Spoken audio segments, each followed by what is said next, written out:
The heat in this wretched sack was stifling, the rough fibers scratching against my bare arms. My heart hammered a frantic rhythm against my ribs, a wild bird trapped in a gilded cage. Every bead of sweat trickling down my spine felt like a betrayal of the regal composure I was desperately trying to maintain. They had presented this as the only way, a humble offering, a gift for the great Caesar. Humiliation warred with hope in the pit of my stomach. Rufio, that brutish centurion, had scoffed when my servants presented the rough spun sack used for vegetables. What trinket does the fallen queen offer now? His eyes, hard as flint, had swept over me with an unconcealed disdain before he barked orders to his men to carry it in. Fallen. The word echoed in the suffocating darkness, a cruel reminder of my brother's treachery and Rome's unwavering power. But I am Cleopatra, daughter of the Ptolemies. I will not be reduced to a footnote in history. Caesar, the man who toppled empires, will see me.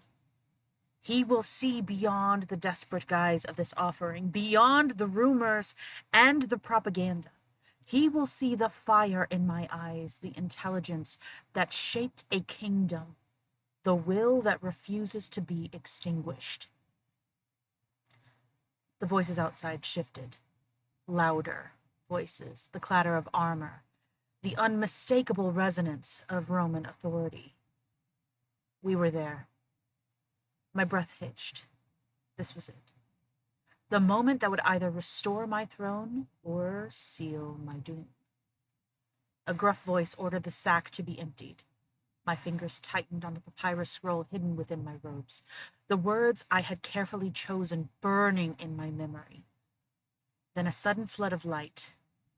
I blinked, disoriented, and I saw him. Gaius Julius Caesar. He stood amidst his officers, an aura of command radiating from him like heat from the desert sun. His gaze, sharp and assessing, fell upon me. For a fleeting moment, the weight of my desperation threatened to crush me, but then I lifted my chin, met his eyes directly, and spoke. I am Cleopatra, Queen of Egypt.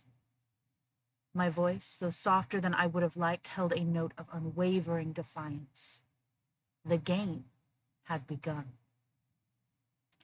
I'm Courtney. And I'm Brandon. Take a trip with us at the Time Travelers Club. Today we will be starting not in Ptolemaic Egypt, but a little further out on a Roman ship on the rough waters of the Mediterranean Sea. Rome was in the final throes of a major civil war of epic proportions. Two rivals who were then friends, who were then back to rivals and bitter enemies, had just finished a battle. Pompey the Great had lost and Net was fleeing for his life with what remained of his forces. Hot on his tail, though, was Julius Caesar, who realized the danger that Pompey, free, would possess to his political ambition and newly acquired power. All of the fighting, all of the bloodshed, and everything he had worked for would be for nothing if Pompey was allowed to just walk away.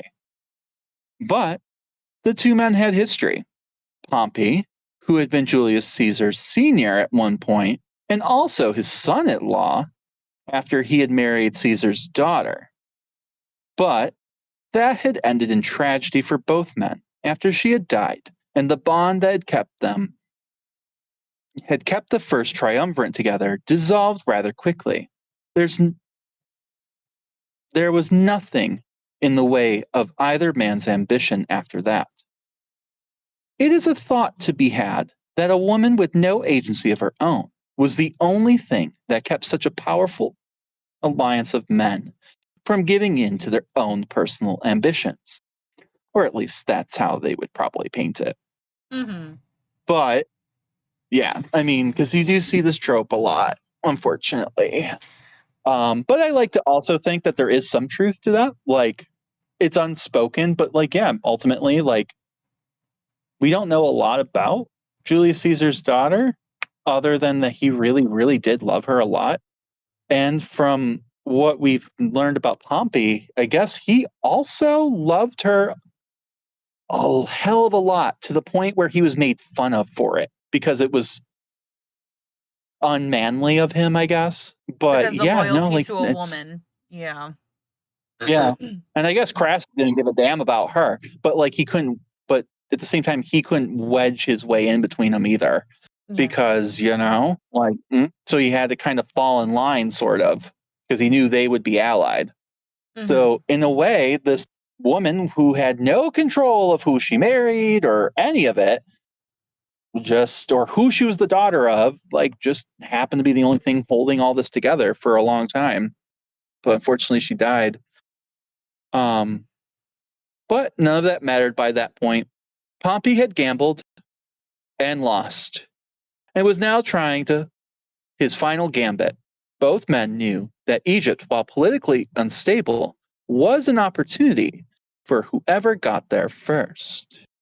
Egypt, while suffering this crisis, was still the wealthiest and material rich kingdom in the Western world this time, as Pompey certainly knew.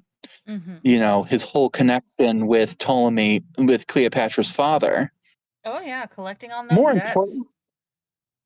important, they owe him one, if nothing else.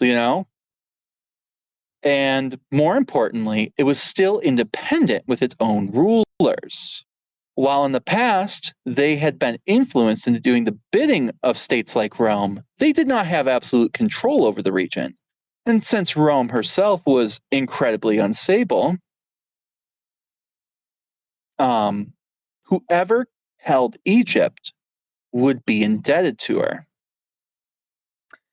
So, Pompey's fleet arrived off the coast near Pelusium, a city strategically located at the easternmost mouth of the Nile.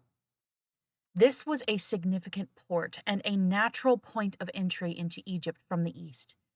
He anchored his ships offshore and sent envoys to the young pharaoh Ptolemy XIII, who was then residing in Pelusium with his court and army, which included a significant Roman contingent left by Pompey's former ally, Aulus Gabinus. Pompey's message requested safe harbor and assistance in his ongoing conflict with Caesar. Pompey's arrival in Egypt was a desperate gamble following his crushing defeat at the Battle of Pharsalus. He sailed to Egypt, a kingdom he believed owed him a debt of gratitude for his past support of Ptolemy XII, the current pharaoh's father. Ptolemy's chief advisors, the eunuchs, Pothinus, and the general, Achilles, and the rhetorician, Theodotus of Chios, deliberated on how to respond. They were acutely aware of Caesar's decisive victory at Pharsalus and feared the repercussions of harboring his defeated enemy. Theodotus is famously quoted as saying that a dead lion does not bite, arguing that Pompey's death could curry favor with Caesar and prevent Egypt from becoming a battleground in a Roman civil war. They decided on a deceitful plan. They sent a message to Pompey expressing their willingness to grant his request and invited him to come ashore. To make it seem like a welcoming delegation, they dispatched a small boat carrying Achilles, Lucius Septimus, a former Roman officer who had served under Pompey, and several other men. As Pompey approached the shore in a small vessel accompanied by a few of his close associates, including his young son, Sextus Pompeius, he was likely anticipating a formal reception. However, the demeanor of the approaching Egyptian boat was far from welcoming. Plutarch's account details the grim scene. As Pompey's boat drew near, Septimus rose and addressed Pompey in Latin. Pompey, recognizing him, likely felt a flicker of hope or at least familiarity. Just as Pompey was about to step ashore, leaning on the arm of one of his freedmen, Septimus drew his sword and stabbed Pompey in the back.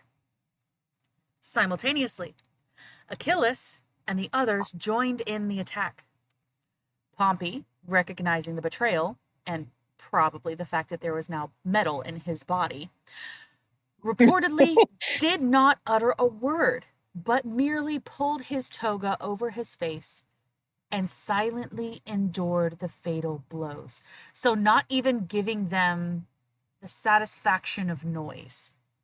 That Well, is you know what's some wild? stark Like, I'm stoicism. pretty, yeah, and you know what's, I could be wrong about this, but I'm pretty sure the same thing is brought up again when, spoiler alert, Julius Caesar gets assassinated. Mm-hmm. Yeah, I'm pretty sure the same, like, I think it's like the same story. It's like he gets stabbed in the back and eventually he just pulls his like toga over his face. And like, I don't know if that's like a trope or what, but yeah.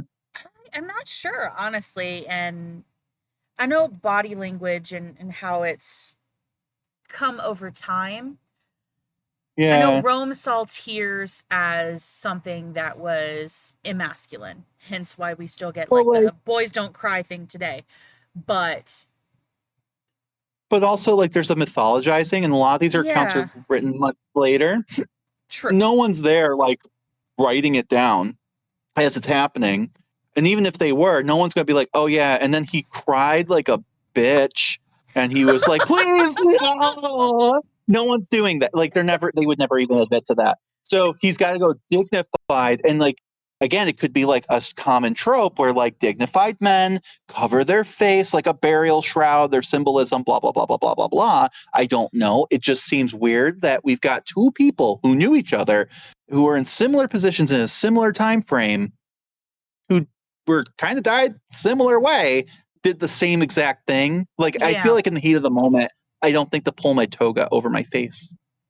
You know? No, that seems out of character for a panicking moment, as in you literally have a Yeah. Like sword lodged in your back. One, I want to know how your arm is still moving freely, because how did the sword not go yeah. between like shoulder blades or anything like that? But that is technicalities and biology. We're not talking about that.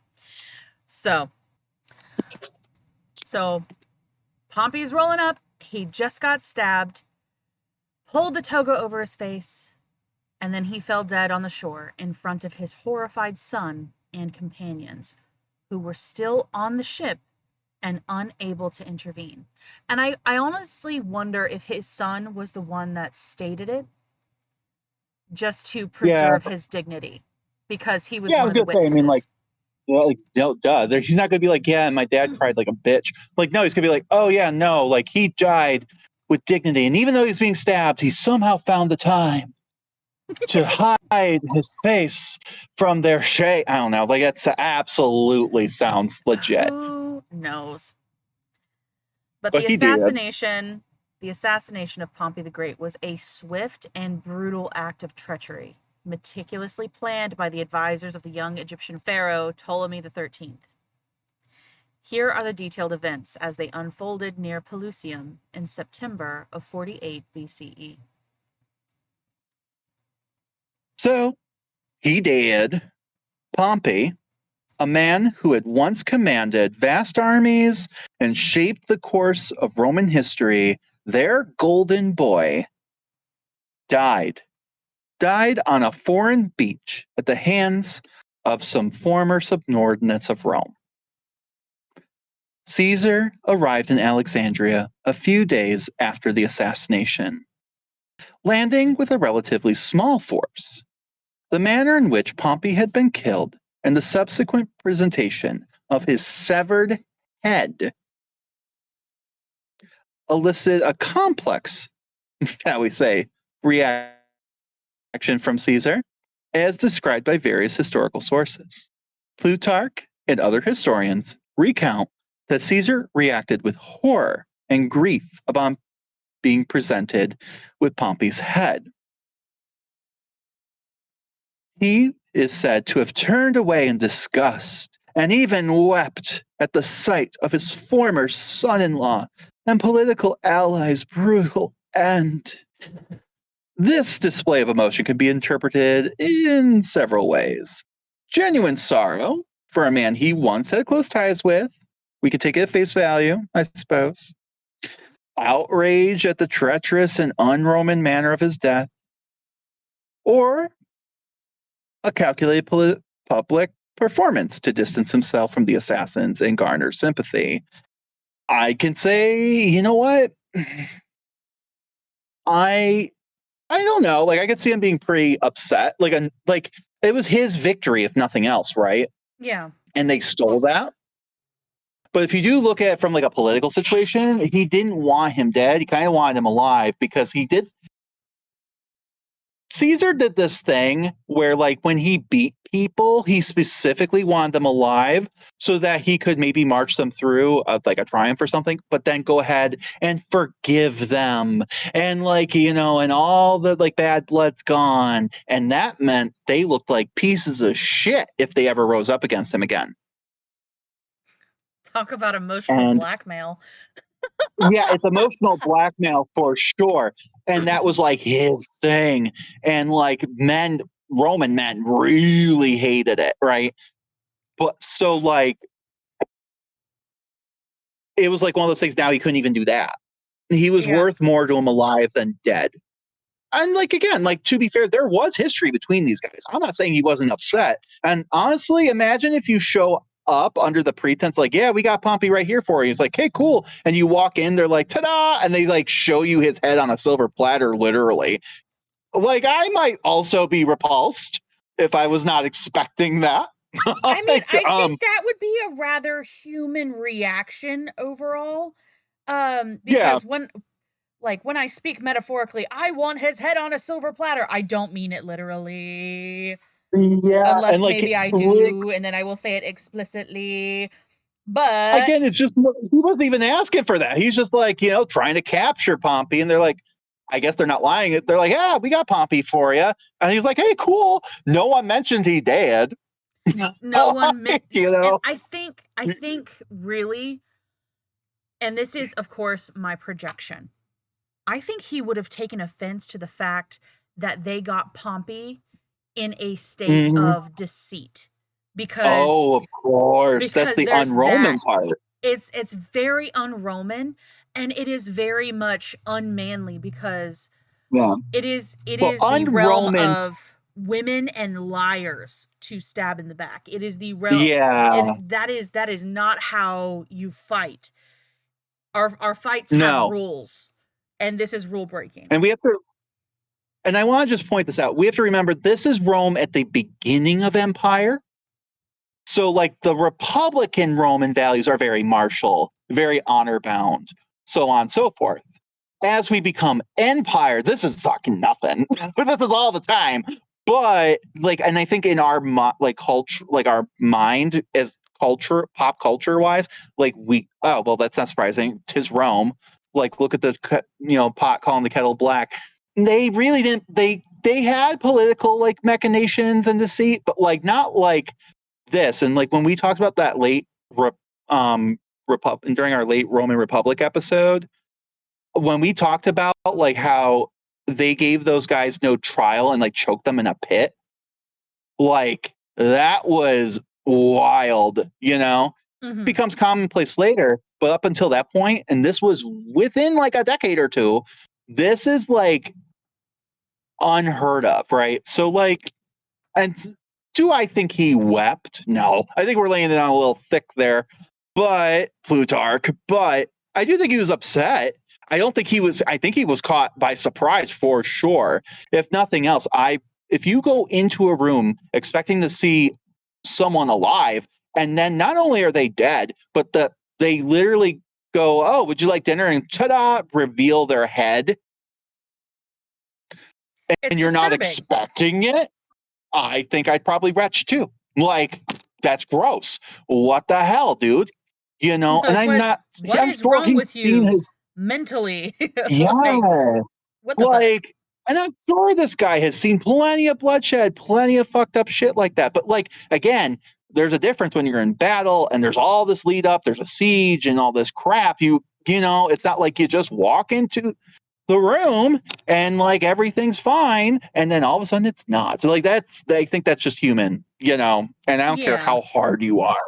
Like, yeah. So I do believe he was probably thrown aback, if nothing else. And But I agree. how broken was he? I'm sure it was complicated for him. I'm sure he wasn't completely unemotional. I'm absolutely sure that there was definitely a political part of it, like a hundo. But like, it doesn't need to be callously so. Like, you can be political and like be upset about the political implications, and also on a personal level upset. So Two things can be true simultaneously, especially if technically they're not. Those two things are not in opposition of one another. You can be grossed the fuck out by those kinds of actions and yeah, still like do your thing. That's fine. But this was extreme. yeah. And with that being said, surprise, surprise, Caesar was pissed. Caesar was reportedly angered by the Egyptians' audacity, which I love that Roman audacity, but whatever, their audacity in taking it upon themselves to execute a Roman citizen. Mm-hmm. This is a little more pot calling the kettle black, just saying. Just a little After we bit. remember what happened to Bernie, but whatever. Whatever. Rules for thee, but not for me. Yeah. But um so but they took it upon themselves to execute a Roman citizen, and not just any Roman citizen, motherfucking Pompey, man, the golden boy. Without it, like, they just took it upon themselves. Like, he was like, absolutely not. And he likely saw it, if nothing else, as a challenge to Roman authority and a demonstration of their willingness to act independently, which Mm-hmm. we don't want, We can't have that. right? We can't have that. Right. No, they are a client state. They don't get to act independently against us. Absolutely not. Right. They didn't even ask for his permission or wait. And like, Yep. they always portray it like, oh, well, they were just trying to please him and he was so ungrateful, I guess. But like, it's like, nah, like, they didn't wait. They just did. And again, with the idea of like it was going to weaken Rome. So like, no, like Mm-hmm. he saw exactly what they were doing, No, whether that was absolutely. right or But not, that's a whole different thing.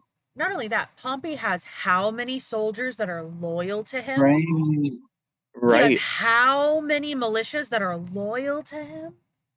Also, if nothing else, imagine being Caesar, like, hey, we want to be your ally. We just killed the guy who's been our ally, Yep. who was like for like, 20 years. But Yep. you can trust, well, we wouldn't do that to you, guy we just met. it just reminds me of like one of those cheater relationships. Oh yeah, I cheated in my last relationship, but I'll never cheat on you. It's okay. You're I just different. like, yeah, like I would trust these people as far as I can throw them. And I am, we'll get into it, woefully understaffed here in a country where they just killed the guy. Yep. Like, So, regardless of his personal feelings, Caesar did understand the political implications of Pompey's murder.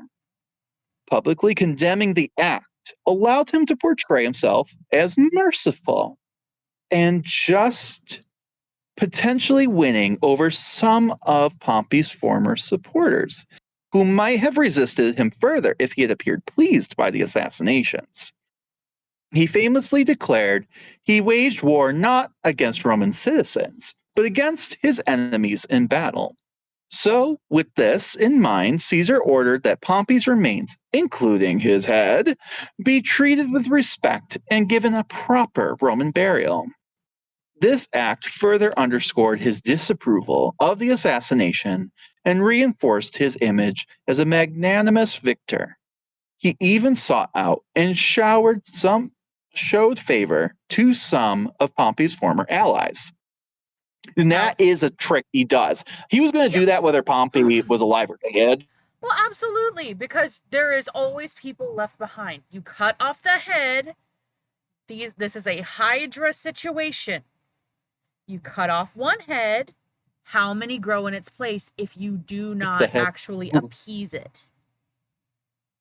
Yeah, so he's in a way kind of cauterizing the wound here. Which Absolutely. it's funny. You're like, when you cut off the head, well, Pompey would definitely know about that. But I mean, I think it's a perfect allegory, the allegory of the Hydra. Like, come on now.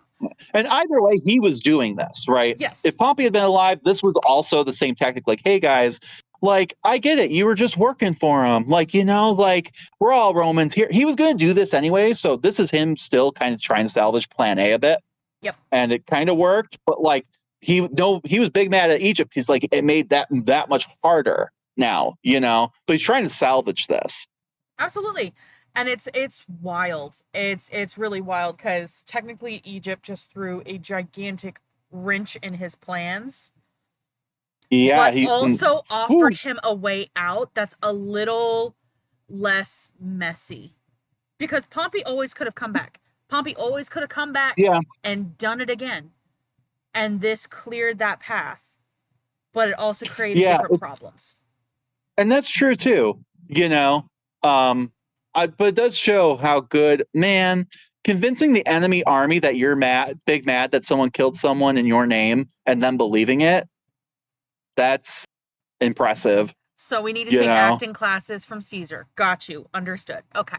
Or at least rhetoric. Maybe a little bit. So, however, his troubles were far from over. Following his arrival in Alexandria and subsequent assassination of Pompey, Caesar found himself in a tense and increasingly hostile environment even before his famous meeting with Cleopatra, especially after rejecting the gift he had been provided. But this should surprise no one that the same people who had served his enemy's head on a platter wouldn't react well to this rejection. Very much getting the little king from Game of Thrones vibes. I'm just thinking, like, can you imagine this? Like, this rude motherfucker. Like, we go and kill this guy, cut off a head. We even went through the process of like putting on a nice plate for him, and all he's gonna do is complain. What an ungrateful bitch. I went through a lot of trouble to get him this gift. What an ungrateful guest. It's not like I have the receipts. Oh, I know. Can't even return it. God. Further aggravating the situation, Caesar arrived in Alexandria with a surprisingly small force. Sources vary slightly, but he likely had around 2 legions, significantly under strength. Okay. And I just wanted to say this too, like, well, we're going to read numbers and stuff, but let's keep this in mind, right? Like, he had been think about like what his plan was. This is where Egypt really threw a wrench in there, right? He shows up, well, surprisingly small. Is it though? You beat your enemy. He's fleeing on like one ship. You don't need the whole army. You need more than that guy.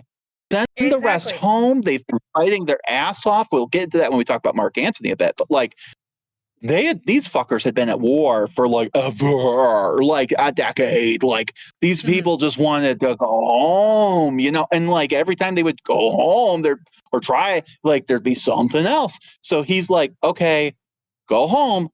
I'm going to bring me and a couple of like my best men, right? And we're going to go get his ass. But you don't need the whole army.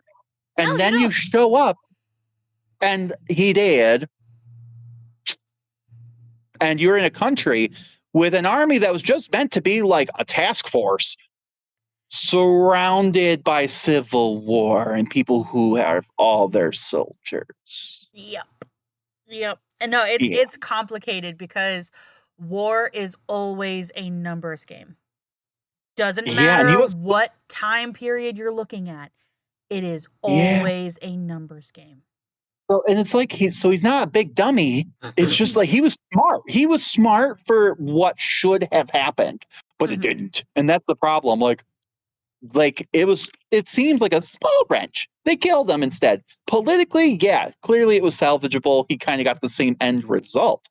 But on a conflict scale. He had no intention of going to war or anything after this. Absolutely. So So it was significantly under strength.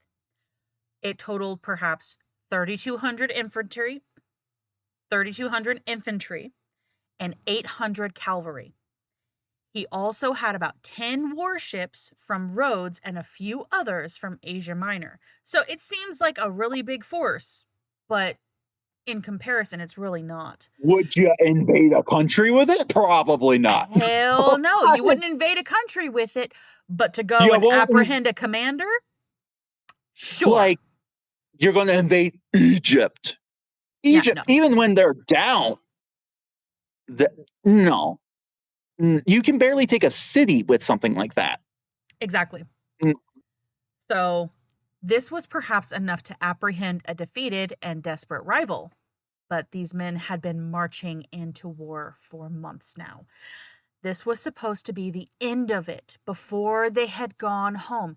They had not been prepared to start a new fight with Egypt, who, by comparison, were absolutely rested and on their home turf.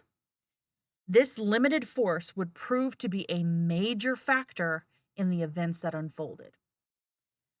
As previously discussed, Caesar displayed public grief and outrage at the treacherous killing of Pompey. While his true feelings might have been complex, this public stance was crucial for political reasons. Despite his small numbers, Caesar immediately acted with the authority of a Roman consul. He took up residence in the royal palace quarter of Alexandria, a move that was likely perceived as an infringement on Egyptian sovereignty by Ptolemy XIII's court. He also had the fasces, the symbols of Roman magisterial power carried before him, further irritating the Alexandrians. Caesar promptly demanded the repayment of a substantial debt owed to Rome by Ptolemy XII, the deceased father of Ptolemy XIII, and Cleopatra. He also declared his intention to arbitrate the ongoing dispute between the siblings, citing Ptolemy XII's will, which stipulated joint rule. This intervention in Egyptian dynastic affairs was a direct challenge to Ptolemy XIII's sole rule and the influence of his advisors. We gotta love Roman audacity. I mean, it's Roman audacity, but at the same time, it's more of just like, hold on, you two are not fighting fair. Dad's gonna step in now. That's to be fair. That's the way he's trying to, going to spin it. But like, think about this. Imagine, right? Mm-hmm. Again, this guy's a fucking foreigner. He goes in there and just takes over their White House. Like, he's like, okay, I'm moving in, and also you're going to respect the Roman, Roman fucking symbols, and which means, and then you're going to pay me for everything. You're going to pay me for all the money that your dad made an agreement to, right? Starting now. And also because you silly kids can't get along, I'm going to sit you down and I'm going to decide who should be. And again, Rome's done that before. Yeah. Roman audacity. And I got to say, I don't think this was a lovely political maneuver on his part. I'm just saying. Like, I don't think it was, and I don't think you could have a good political maneuver. Even if you left them alone, it was still going to be bad. Well, and like, this is where I'm like, why didn't he just dip out? You know what I'm saying? Like, cool. Like, Rome's fucking on fire right now. There was that whole civil war. The whole place is in chaos. And then you got party boy Mark Antony running the joint. Spoiler alert, doesn't grow great, but we're not going to tell you more until we get to that. But the point is he's got a lot going on. He does not need another war. And he kind of just inserts himself. I think that once he got in there, saw how weak they were and thought, you know what? When am I going to get another opportunity like this? That's what I think is going on. Under the guise of like, being, patriarchal and like, all that. But like I said, it just, I don't know. Mm-hmm. And those crazy Alexandrians, the proto-Parisians there, they love a good party. They love a good party protest. The Alexandrian populace, already proud and definitely wary of Roman influence, grew increasingly resentful of Caesar's presence and his direct involvement with their royal affairs. They viewed his actions as, and I don't disagree with them, high-handed and disrespectful of their young king. Ptolemy XIII and his powerful advisors, particularly the regents Ponthanius and Achillas, were deeply suspicious and hostile towards Caesar. They had hoped that Pompey's murder would earn them favor, but instead, Caesar's arrival and subsequent actions indicated a different agenda. They likely saw Caesar's support for Cleopatra as a direct threat to their own power. Pothinus, in particular, engaged in a petty acts of defiance and sought to undermine Caesar's position. He reportedly provided Caesar's troops with old and poor quality grain, and then used simple earthenware dishes during official dinners, pointedly highlighting the financial debt owed to Rome, which I gotta say I love it. Like, he's like, what? Wait, what is this? Be like, oh, I'm so sorry. You guys wanted your money so bad, we had to cut back. No, it's just like, And but we sent how you are the you going to argue with money. that? How are We you going to can't argue with afford that? gold plates. We owe you a Yeah, you debt. want, like, right. We're just trying to pay you back. Oh my gosh. No, just imagine that. Like, you're going to a millionaire or billionaire client's house. They owe you money and they're serving you on like fucking paper plates.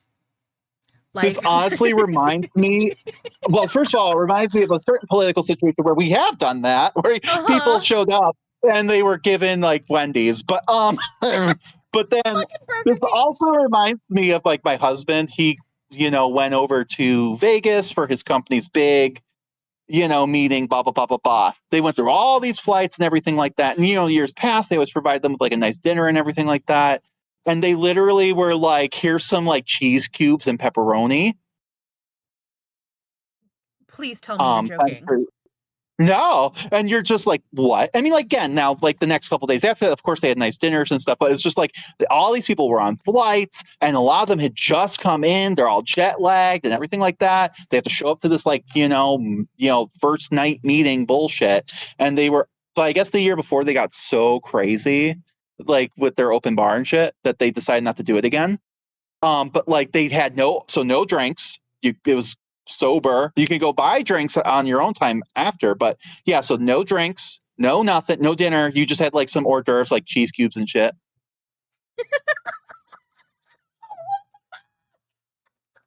People were big mad, but this is I giving that would be too. energy. I'd be like, are But we to be poor? fair, Are we the poors? Are we the like, and I kind of love it's kind of giving the same energy though. It's just, it is. It is. It's hilarious. but so while publicly engaging with Caesar, Pothinus secretly orchestrated the mobilization of the Egyptian army because he's a sneaky, which was stationed outside of Alexandria under the command of Achillas. This force was significantly larger than Caesar's small contingent, numbering around 20,000 infantry, 2,000 cavalry, many of whom were Roman veterans from Gabinus's expedition who had settled in Egypt. So you've got Romans in this army too, and that's not Mm-hmm. including Caesar has finite soldiers, right? He's Mm-hmm. got who he brought with him. They die, you don't get replacements, or if you do, it ain't happening anytime soon. He's No, kind of like alone. and the fact that the mercenaries we had spoken about before, that Cleopatra had Yeah. actually tried to be like, all right, send them on their way. They are in her brother's army, so they already hate her ass. Yeah. So They you've got hate her all of, ass. Oh my God. yeah.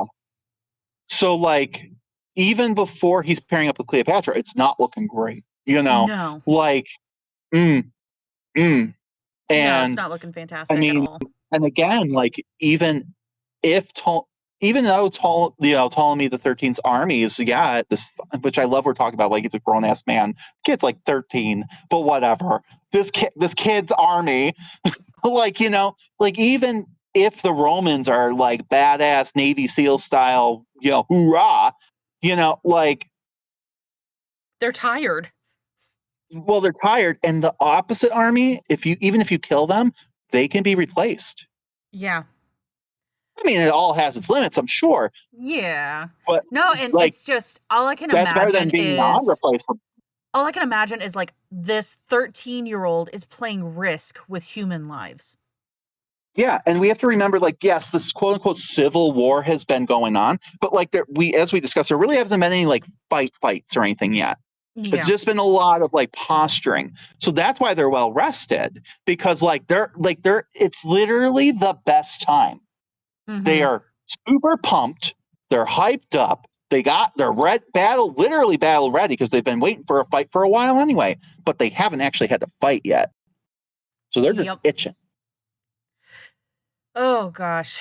So Caesar, a seasoned military and political strategist, was undoubtedly aware of the growing hostility and the potential threat posed by the Egyptian army. However, unfavorable winds prevented his fleet from leaving Alexandria, and he was awaiting reinforcements from his legions in Asia Minor. So, despite Well, the there it rising is. tensions, I'm sorry? I'll say there it is. That's why I'm like, well, why didn't you just leave? Well, there you go. I forgot about that part. It happens. If you can't sail out. If you can't leave, you posture as if there's a reason why you're Yeah. there, so you don't feel like you're. Yeah. And on it There it keeps you in a is. position of power versus a position of being a guest. And you know what? Just as like kind of like a weird 2-second aside, remember when we were talking about Cleopatra's mom, and we're Yes, like that it's important to have all the data. This is why, right? This seems like a absolutely. trivial piece of data, but say they hadn't included that, paints Yeah, a different picture now, doesn't it? it does. So, It definitely but does. anyway, So, despite the rising tensions, Caesar made some attempts to de escalate the situation. He sent envoys to Achilles, ostensibly in Ptolemy's name, urging him to keep the peace. However, Achilles, realizing these messages were from Caesar, became contemptuous and rallied his troops against the Romans. Jesus Christ, that's a bad idea. One of Caesar's messengers was killed. oh no, Alexandria was on the verge of open warfare. Achilles and the Egyptian army were poised to move against the Romans, who were confined to the royal palace quarter with limited resources and facing a vastly superior force. It's all a numbers game, guys. The stage was set for the protracted and dangerous siege of Alexandria. the arrival of Gaius Julius Caesar in Alexandria in the autumn of 48 BCE marked a critical juncture in the protracted Roman Civil War and irrevocably altered the political landscape of the Ptolemaic kingdom. Meanwhile, it's been a while since we talked about our homegirl Cleopatra, and this is what the episode's about, right? So what's she been up to, right? Well, Cleopatra, having been effectively exiled from Alexandria due to the machinations of her brother and his advisors, blah, blah, blah, blah, blah, blah, had established her own presence with a nascent military force also in Pelusium, the strategically important position, and was contesting Ptolemy's authority. That's where we left her last time. Upon receiving intelligence, because she's got her own little network, of Caesar's arrival and his implicit entanglement with the existing power struggle, Cleopatra, being savvy herself, recognized a singular opportunity to leverage the Roman general's formidable influence to reclaim her birthright. It makes sense. Mm-hmm. He's that she see this speaks to her too. She's thinking the same way. She can read his mind. She's like, this motherfucker, he's stuck, ain't he? Oh, he posturing old baby boy. He might appreciate some of these troops here. And as much as they like me, they like dicks more. And I don't got one of them. And it'd be a lot better if I had someone who just won a big ass civil war on my side. Yep. I don't. Mm. So, and my 13-year-old brother's going to throw a tantrum because he's 13, guys. Like he's 13. A baby. Anyway, he's a baby. Babies don't need jobs. This is why. This is why.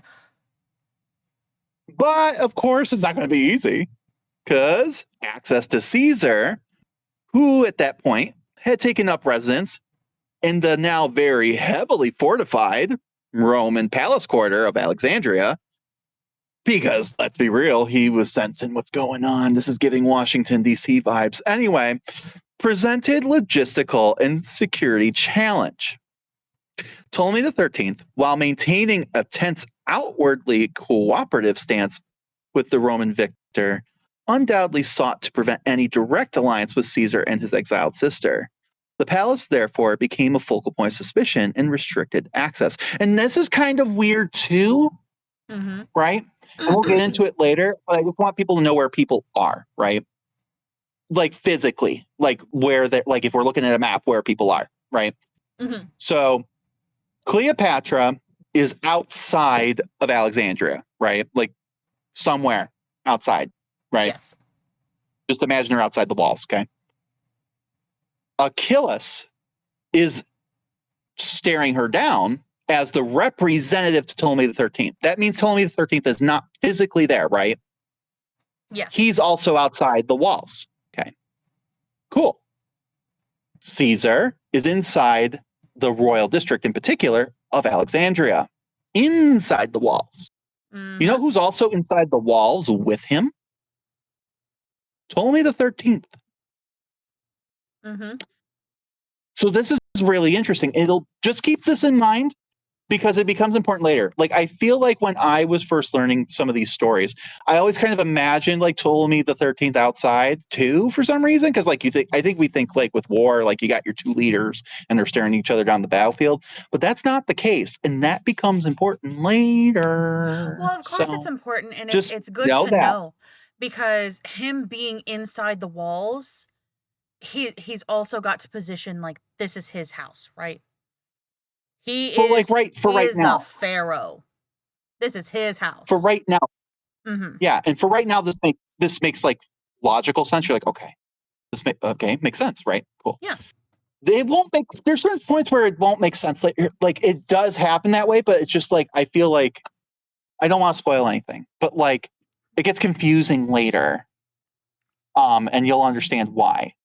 But right now, he's in the palace with Caesar, and he's trying to make sure between Achilles outside and him inside to keep Cleopatra or any representatives of hers from seeing Caesar.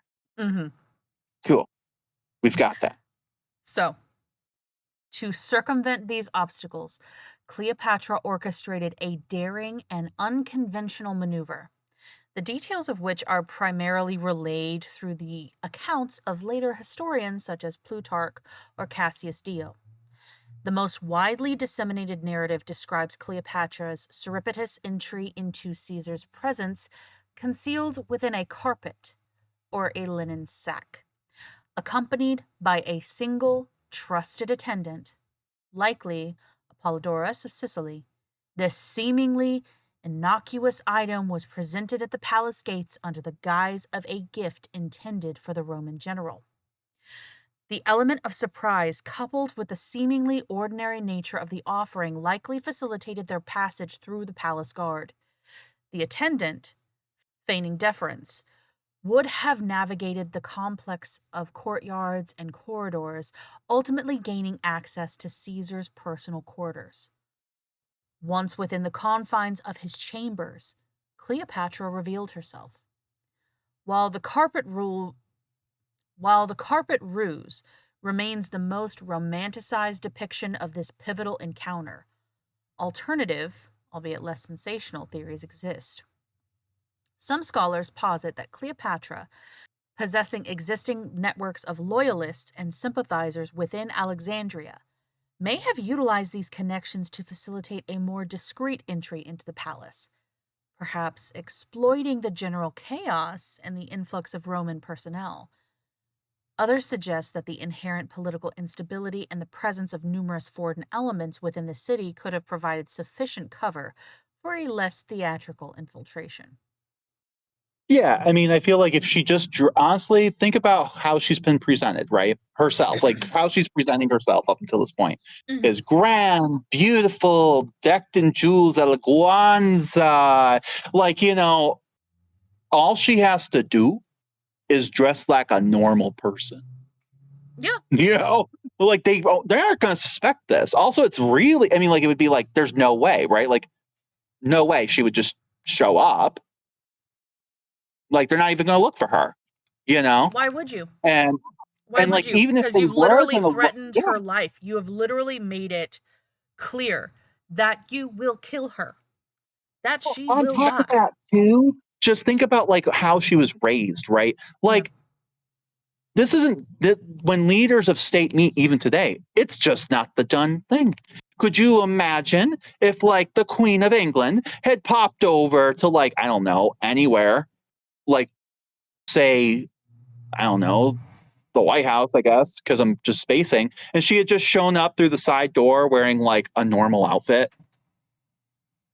No, because that's just not done. You're a leader. You have to, at the very least, for security, have all these people typically, right? And again, it's just an instinct to naturally present yourself, and it's a whole grand spectacle, especially during this time period. So for her to just like show up in like peasant clothes would have been wild, right? It And would have probably been not wild, expected. but honestly, it is inconspicuous enough to work. It is, and this is one of those reasons why I'm just like, you realize having the entourage, having the security, having all of these things makes you more of a spectacle.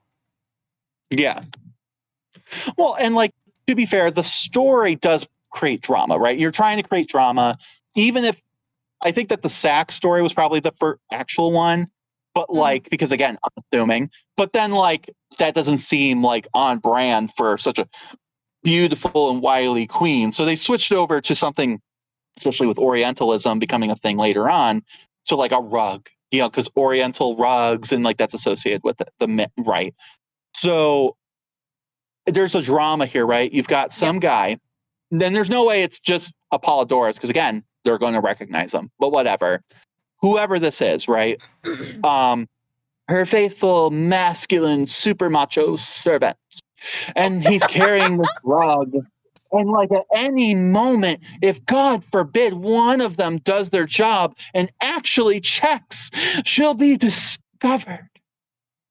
But by fate, it didn't happen. You're like, of course, the drama. But So like, much drama. right. So like, I think on a practical level that this happened? No, because there would have been too many what ifs. And she would be in a compromising position. Yes, it would have been risky for her to show up like dressed as a peasant or whatever, going through a side door, but like at least you're not in a bag. You can run, Yeah. you can bounce. And you would have been with a couple people, not just one guy. Like you don't want like to make too much of a spectacle. So you probably have like a bunch of people who they're not like all together, but like just spaced out enough that you wouldn't assume anything. But you're gonna have a couple people who can stand in. Like I believe that's the more realistic story. But you know what? I Do we can't. need do There we is something need cool about her realism, being. or do we love the romanticism enough that we can accept it? Yeah, exactly. Right. Like. And again, I do want to say I think Caesar would have been just as impressed with her strolling in through enemy lines as he would have been seeing her come out the sack. Either way, it's impressive. It is. You know, especially for a quote unquote woman, but whatever. But, you know, regardless of the precise method of her arrival, though, Cleopatra's audacious maneuver achieved its intended objective, a direct audience with Caesar. This meeting proved to be a profound consequence. Cleopatra, leveraging her own intellect, linguistic proficiency, which included fluency in Latin, and to be fair, she grew up in Rome for a time, so not a surprise, and acute understanding of Egyptian political dynamics, presented a compelling case for her to claim to the throne. She skillfully articulated the inherent instability of Ptolemy XIII's rule, his complicity in the treacherous demise of Pompey, an act that resonated negatively with Roman sensibilities, and the potential for a stable and mutually beneficial alliance between Rome and a restored Cleopatra. Caesar, a seasoned statesman himself and military strategist, was undoubtedly impressed by Cleopatra's sharp intellect and her regal bearing. Recognizing the strategic importance of Egypt as a vital granary for Rome and the potential for a stable client kingdom under a capable ruler, he perceived a distinct advantage in allying himself with Cleopatra's cause. Furthermore, Ptolemy XIII perceived this loyalty in the manner of Pompey provided a pretext for Roman intervention in Egyptian dynastic affairs under the guise of dispensing justice and asserting Roman authority. We've seen this before, haven't we? Like, not even in sounds like it's Rome. rhyming with something. I know. It feels like I've seen this story. But anyway, Yep. The immediate consequence to this pivotal meeting was the formation of a powerful, albeit informal, alliance between Caesar and Cleopatra. Caesar, effectively citing Cleopatra's claim, declared his intention to arbitrate the Egyptian succession, a direct challenge to Ptolemy XIII's existing authority. This intervention precipitated into the immediate and hostile reaction. Ptolemy XIII perceived Caesar's actions as a direct threat to his sovereignty, which, no duh, he literally just said, "You ain't king no mo." Well, not necessarily that he ain't king no mo, more of, all right, we'll play. You haven't earned it. It's just, well, I mean, he's like, well, Cleopatra's got the claim, and I'm siding with her, because the whole thing is like, who has claim? If he's siding with Cleopatra, he is therefore saying, you ain't king no mo, because I'm siding with her. And you're a little 13-year-old brat. And which, to be fair, but like, also to be fair, kind of a douche canoe move, like from Ptolemy XIII's part. It's like, who are you, Roman guy? You know, who are get you, out of here, guy? Get out of here! So, like, how dare you colonize the country that my ancestors colonized first? How dare you? Damn. This seems familiar. Anyway, just a little bit. But so, with that being said, he decided to reach out to his main man there, Achilles, the one with the substantial Egyptian army that had been stationed just waiting outside of Alexandria. The arrival of these forces and their subsequent siege of the royal palace quarter, so this is the equivalent of the National Guard being called on to Washington, D.C., and the subsequent siege of the royal palace quarter, where Caesar, Cleopatra, and respective retinues were situated, marked the commencement of the protracted and perilous Alexandrian War, which would go on for about a year. The clandestine meeting within Caesar's chambers has ignited conflict that would determine the fate of Egypt and further entangle Caesar in the complex web of the Ptolemaic dynastic struggle. The clandestine alliance forged within the royal palace ignited an immediate and violent conflagration.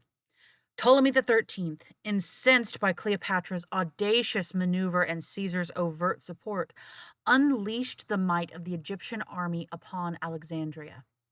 The arrival of Achilles and his substantial forces, numbering approximately 20,000 infantry and 2,000 cavalry, many of whom were seasoned Roman veterans from Gabinus's expedition, transformed the vibrant port city into a theater of war.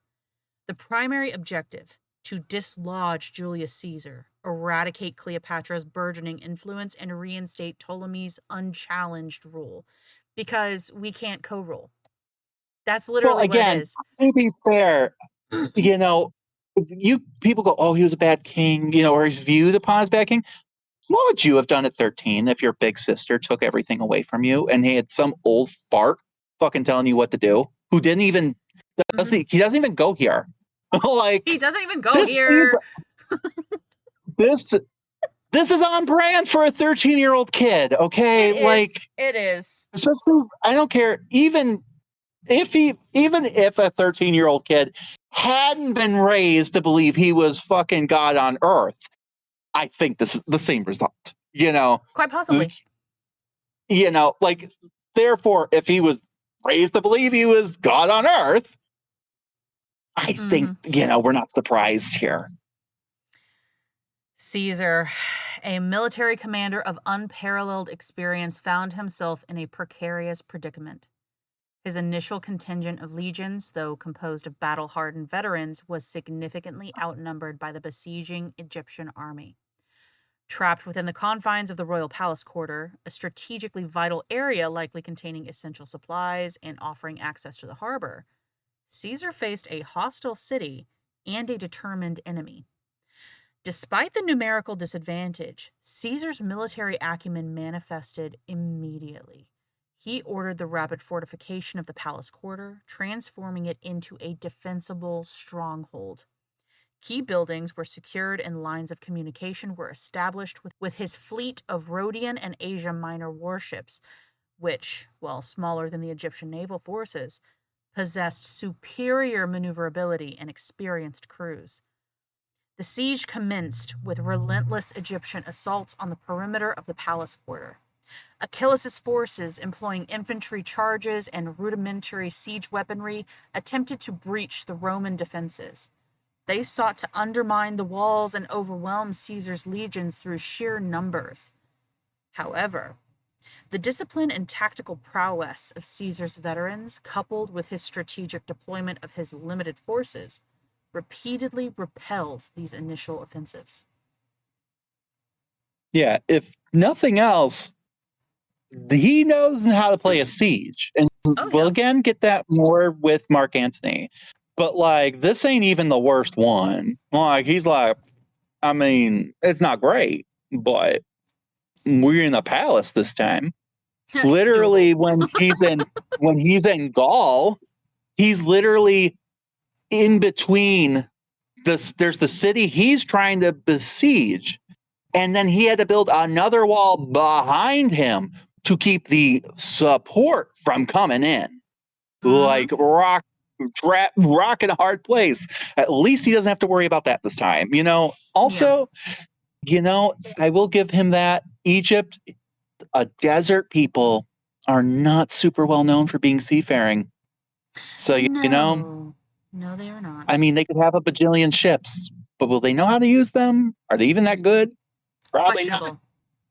I mean, and yes, these were Greek Egyptians, to be fair. But at this point, if nothing else, his people were just really well seasoned. They knew what they were doing. And a lot of these people who were manning this navy were new. They're new people. They're not going to know. So of course, and they're smaller and just easy to move around. So as long as you don't get into open conflicts with people, it's kind of a pain in the ass. But remember, even though he's not in necessarily the worst position here, it's finite. Yeah. Also, I will point this out. He's got one real big advantage right now. Remember where Ptolemy the 13th is? Inside the palace walls. Yeah. That's the part that's wild. And we'll get into that more later. But yeah. Yeah. Imagine waging war while your king is I know. inside of the walls that you're trying to breach. Like, just imagine that. Yeah, and to be fair, it's more that Ptolemy is like sending a message out. Like he's a political prisoner at the end of the day, but like Achilles and them know what to do. You know, like Yeah. they're doing it in his name, if nothing else. But like no one's gonna see again because he's not gonna kill the little. First of all, if you kill a kid, it doesn't look good, right? It It just never don't looks look good good. regardless. Yeah. And remember, that was the whole thing Julius Caesar was supposedly pissed off about was them. How dare they kill his commander? You know, like, so if he does the same thing to a kid, Why do you have to do the accent? Come on, man. because he was nasally, he had a big ass nose, but like, for real, like, Oh, it like, hurts. he, like, every statue of him looks like he's got to stick up his booty. Like, that's why. I mean, true. Like, but Very true. like, that was an orifice that, like, no one was ever penetrating. Like, that was, like, if anyone ever laid siege to his booty, they were never getting in because it was that tight. Anyway, um, so You're so unserious, I swear. on that lovely note, control of the harbor quickly emerged as a critical point of contention. The Egyptian fleet, while lacking the naval expertise of Caesar's Rhodian allies, posed a significant threat to his supply lines and potential reinforcements. Caesar, recognizing the danger, engaged the Egyptian ships in a series of daring naval skirmishes.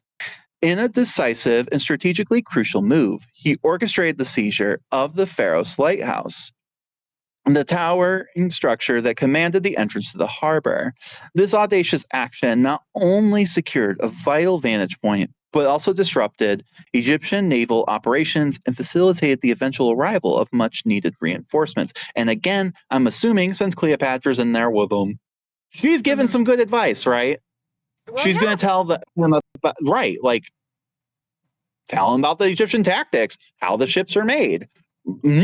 Like, I feel like, you know, like we're giving a lot of credit to Caesar here, but like I'm gonna take a wild gander that he's appreciating any help he can get from Cleopatra, you know. Absolutely. And the thing is, she was taught by these people that Right. are controlling Ptolemy the 13th's armies, that are literally puppeteering everything.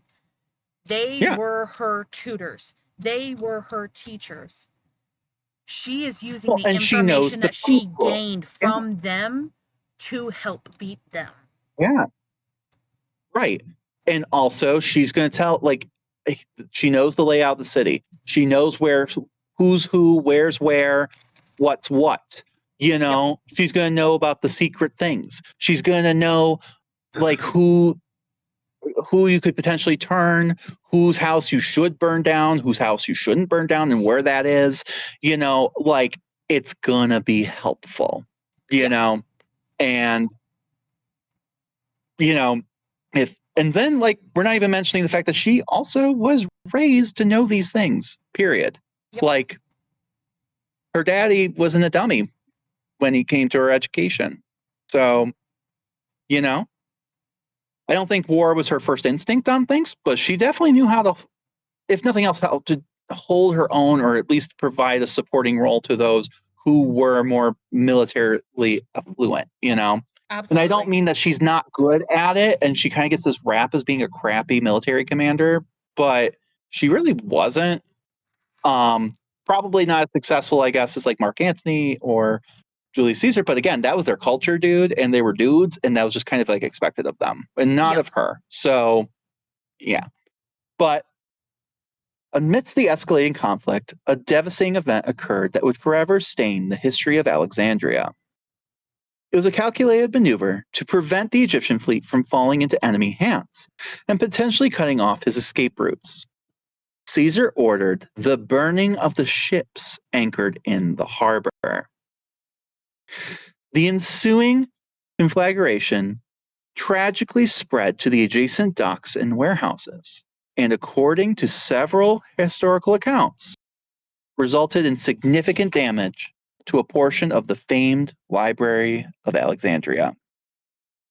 Yeah. Damn it, Caesar. A repository. I don't think it's not like he planned it, but no, and it's not necessarily the sacking of the Library of Alexandria, but it was a pre-burn. Yeah. And like again, this happens unfortunately. It's just this was like one of those he gets kind of pinned as like why it. Yeah. But like I don't think it was on purpose. Like they didn't strategically it doesn't even make sense why you would. But like yeah, it just kind of happened. Yeah. This was, of course, a repository of unparalleled ancient knowledge, which we talked about a little bit in our Ptolemaic Kingdom cultural episode a few episodes back. Mm-hmm.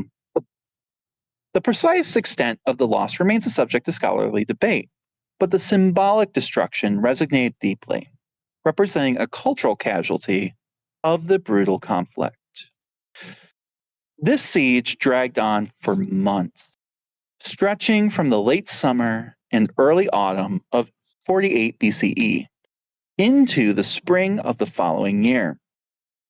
Caesar and his troops endured relentless pressure, facing dwindling supplies and the constant threat of attack. Yet, Caesar's personal courage and his tactical ability in maneuvering his forces with confined spaces of the palace quarter and the unwavering discipline of his veteran legionaries proved instrumental in withstanding the larger Egyptian army. And I'm not glorifying this guy, okay? But he was pretty courageous, okay? Like he's definitely not one to take a sideline or a back seat, in these kinds of things. And it takes balls what he's doing. Agreed. And again, just shoehorning that without Cleopatra, I don't know how successful he would have been. And I'm not just talking about the symbolic part, but we're not going to give credit to women in the sources, right? Can't do that. Right, warfare is a men's thing. Can't give any credit to women. And even I think even Cleopatra wouldn't have wanted that because I don't think she felt like she needed that recognition. No. She knew. And if it stroked these men's egos who she was hoping to have alliances with, all the better. Absolutely. She knew the game. So, internal tensions within the Egyptian leadership also played a role in the protracted nature of the siege. While united in their opposition to Caesar and Cleopatra, rivalries and strategic disagreements likely hampered their coordinated efforts. The young 13-year-old, well, maybe going on 14 now, Ptolemy the 13th, present with the army, may have exerted fluctuating levels of influence, further complicating Egyptian command structure. Well, fluctuating levels of influence. Hormones do that. So, a significant turning point occurred within the discovery of Pothinus's treachery. The influential advisor, a key architect of Ptolemy's policies, was found to be secretly communicated with Achilles, potentially undermining the Egyptian war effort and plotting against Caesar. Upon uncovering this duplicity, Caesar swiftly ordered Pothinus's execution, removing a key figure from the Egyptian leadership and potentially disrupting their strategic cohesion. As the siege wore on, Caesar, acutely aware of his precarious situation, had dispatched urgent pleas for reinforcements to his legions stationed in Asia Minor and allied territories. The delay in their arrival only amplified the danger he and Cleopatra faced, and there, in the shadows, was someone no one expected. A young girl of only 14 would perhaps prove to be the greatest challenge Caesar had to face yet. And that is where we will leave it for this week. Dun, dun, dun. Dun, dun, dun. I can't wait to talk about her. I love her. Oh, God. No spoilers, though. No spoilers. Some of you, if you know, you know. And you can be in on this, but stay tuned if you don't. So, if you like what you heard today, please give us a positive review on whatever and all platforms you listen to this podcast on. It goes a long way for us to appease the algorithm gods, and this gets this suggested to others just like you. The more we can connect to fellow history nerds, the more we can build up a community and keep this show going. So wherever you're listening to this, whether it be Spotify, Apple, iHeart, or YouTube, if you like us, take the time to give us a positive review. It goes a long way for us. Also, we have a Patreon where you can hang out with us and get exclusive content like video casts where we might try to make some ancient recipes, talk about topics that couldn't fit into the main arcs of the podcast, and just generally being kind of batshit, dumpster fires. All for the price of a latte per month.